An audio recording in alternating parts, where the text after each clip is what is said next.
Uno de los primeros escenarios donde tuve la oportunidad de tener mi primer intercambio sociocultural fue en la universidad. Yo, una joven graduada de un colegio público de la localidad de Kennedy, sentía que estaba a punto de entrar a la boca del lobo tan pronto puse un pie en una universidad privada. Y por más temor que esto me podía generar, traté de tomármelo con calma. Y así fue durante los primeros semestres. Para este punto, habrán podido notar por mi acento que soy rola. Sí, con esa R estruendosa. Una rola que, como muchos otros, creía que su entonación era neutral. Grave error que pude notar años atrás durante una de mis clases. Coincidió que para primer semestre tuve la oportunidad de interactuar con personas de casi todo el país. Incluso podría decir que con personas de la mayoría de localidades de Bogotá. Eso sí, algunos provenían de zonas más privilegiadas que otros. Y entre estos últimos, recuerdo que había un compañero que llamaba particularmente la atención por su forma de hablar.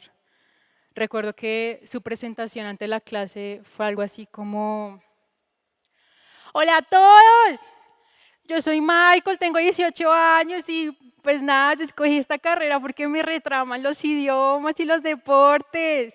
Y no, pues yo lo que quiero es viajar, volar de acá y trabajar con los mejores equipos por todo el mundo. En ese momento fue imposible no esbozar una pequeña risa ante la presentación del compañero. Y como todos lo vimos como algo inocente, nadie puso objeción, ni siquiera el profesor.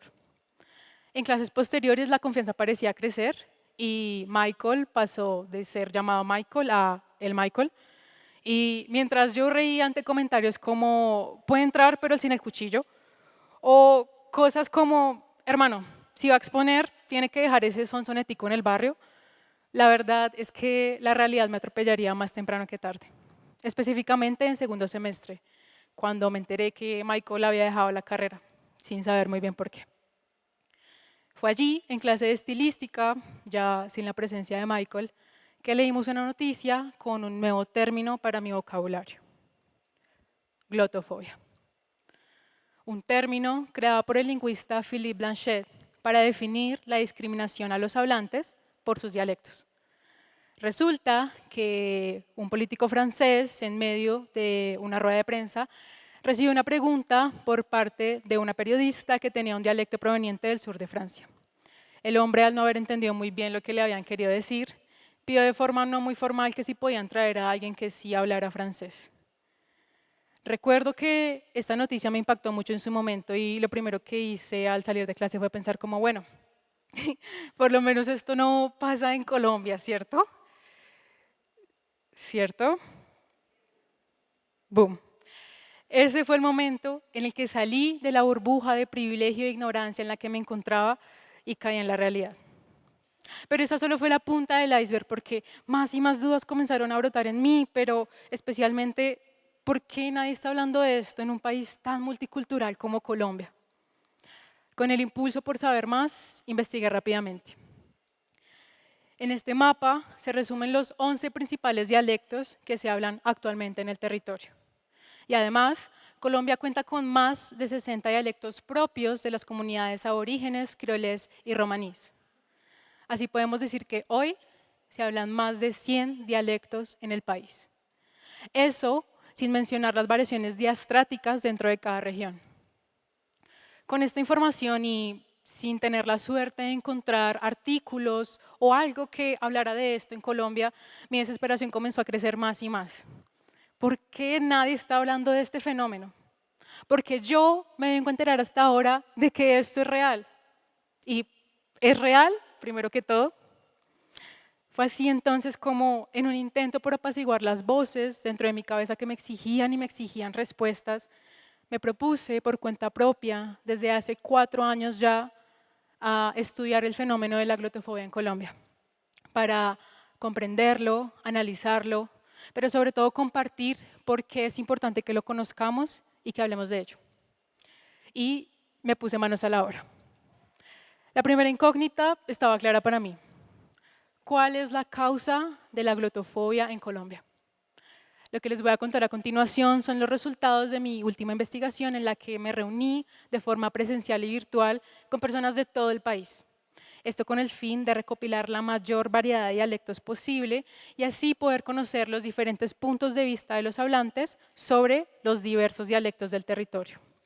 Con esto pude conocer las razones por las que ellos creían que se daba este fenómeno, arrojando así 3 principales causas. Primero, multiculturalidad. La mayoría de los entrevistados coincidió en que la gran variedad dialectal era un factor principal para la discriminación lingüística en Colombia.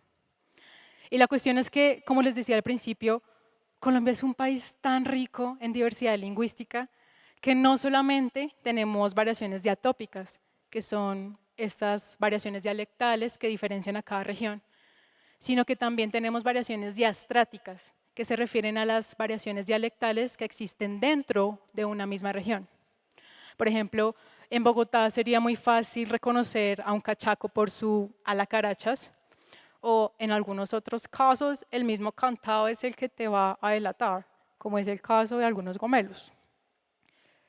Para este punto de la investigación pude sentir como un sentimiento agridulce se comenzó a apoderar de mí. Los resultados iban entonces encaminados a que todos teníamos que adoptar un mismo dialecto. Esto se iba a tornar a futuro en, no sé, un régimen totalitario de la lengua parecido al del universo de Orwell en 1984. ¿Qué iba a pasar con la multiculturalidad?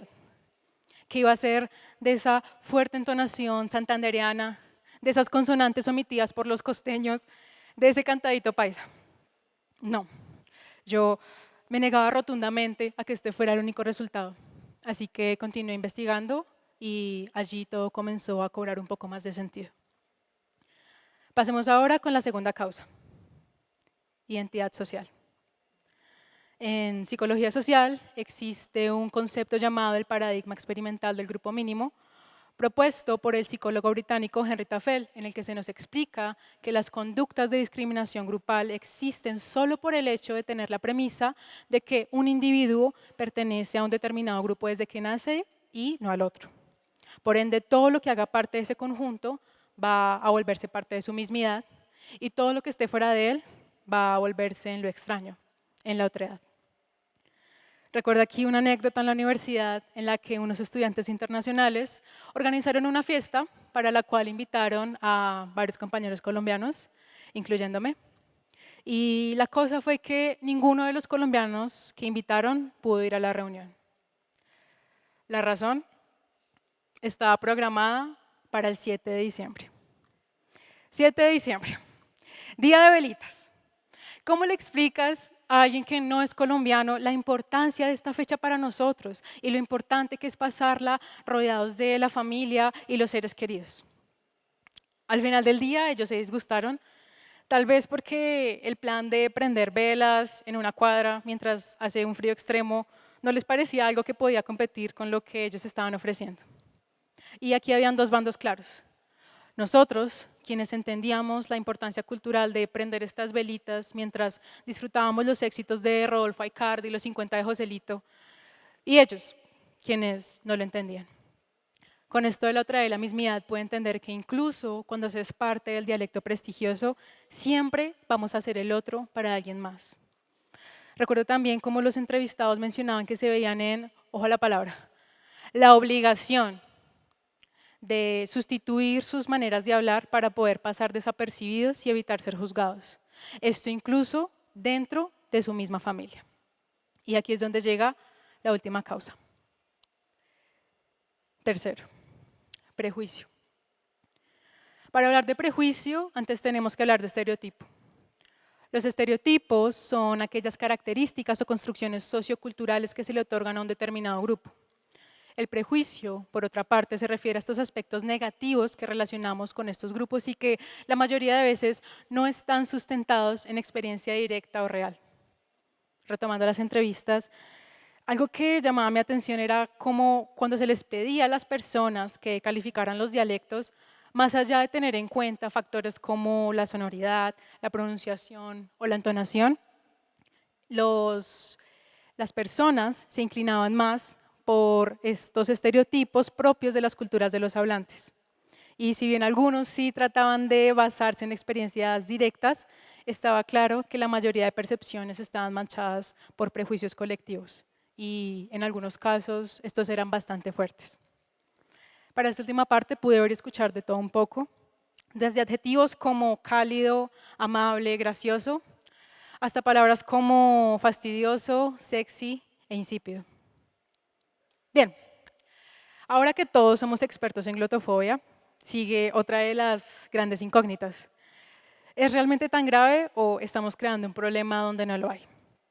Bien, aquí lo realmente preocupante es la rapidez con la que este fenómeno irrumpe en todos los escenarios, mientras nosotros lo alimentamos cada vez más y más, excusándonos en que son comentarios y acciones sin malas intenciones realmente.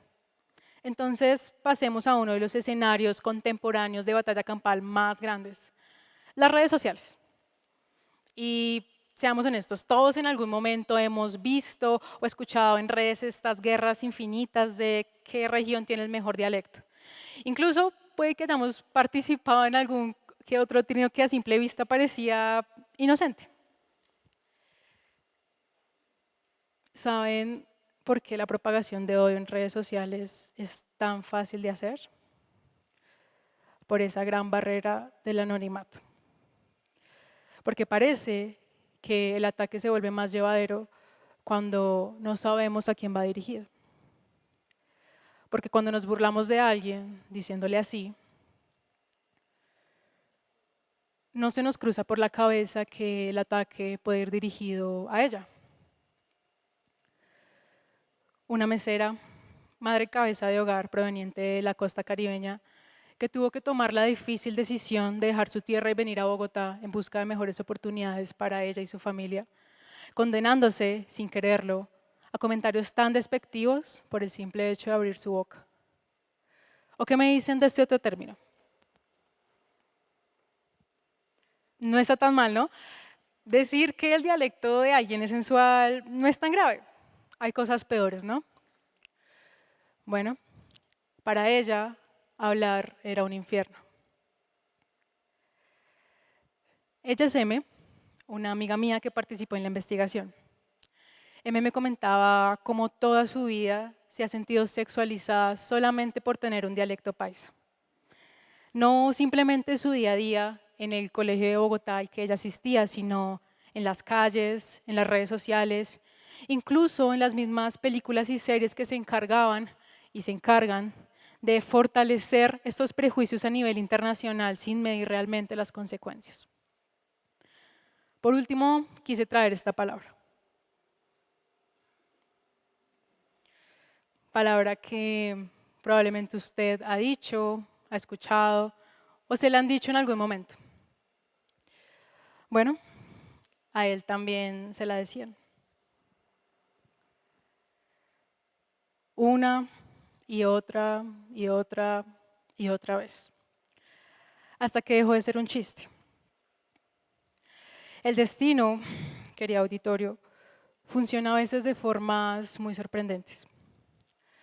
Transcurría la última semana que tenía que ir a la universidad antes de graduarme cuando me lo encontré. Era él, no cabía duda. Y si bien no hubo conversación verbal, a veces las miradas son más que suficientes. Una sensación de nostalgia fue la que me invadió al verlo, pero no hubo mayor desencadenante de tristeza que cuando comenzó a contar de pie en medio de todo el vagón cómo tuvo que abandonar sus sueños relacionados al deporte para ahora comenzar a trabajar en las calles, vendiendo los artículos más llamativos para así poder llevar el pan a la casa. Como es de esperar, nadie en el bus entero le estaba prestando atención. En un principio ni siquiera yo, que mi primera reacción al escucharlo fue intentar ponerme mis audífonos. Pues él era eso, otro ñero más. La glotofobia es real y está más cerca de nosotros de lo que creemos. Para mí es una de las discriminaciones actuales más tristes que pueden existir porque afecta directamente a ese dote tan especial que nos diferencia de los animales. El habla, que más allá de ser un simple ejercicio de comunicación, se convirtió en un acto portador de cultura, historia y revolución. Mi invitación el día de hoy es muy sencilla. Celebremos. Celebremos la multiculturalidad de este país que se expresa a través de las decenas de dialectos que existen y que vendrán. No tenemos que segmentar a los hablantes para que se restrinjan a hablar con sus dialectos en solo ciertos espacios. Lo que tenemos que hacer es hacer que todos los espacios donde hablemos e interactuemos sean espacios de interculturalidad. Si un micrófono no es suficiente para tantas voces, pues entonces cada uno va a gritar para hacerse escuchar y así ser visto. Lo que no se representa queda en el olvido.